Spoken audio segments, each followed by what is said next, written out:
After the ceasefire, the international community pledged a great deal of aid to try and rebuild the devastated communities of Gaza, where hospitals, schools and thousands of homes had been hit in the attacks.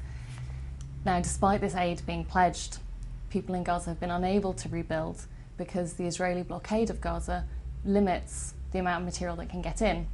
And this is the most essential basic humanitarian material, from food and fuel to cement, steel bars, medical supplies, educational supplies. All of these are restricted in the amount they can get into Gaza, and this really affects the daily reality of people's lives.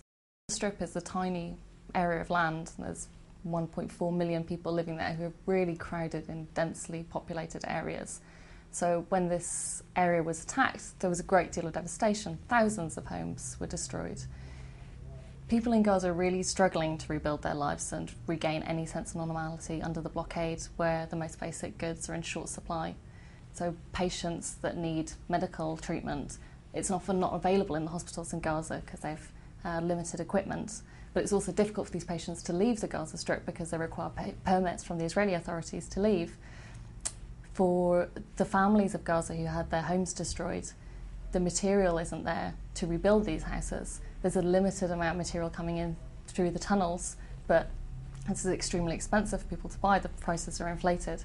So people are still living in temporary accommodation amid the rubble of their destroyed homes. Poverty is really widespread. There's about 20,000 people who are still living in temporary accommodation since the Israeli offensive in Gaza. Unemployment has spiralled. It's now at around 40%.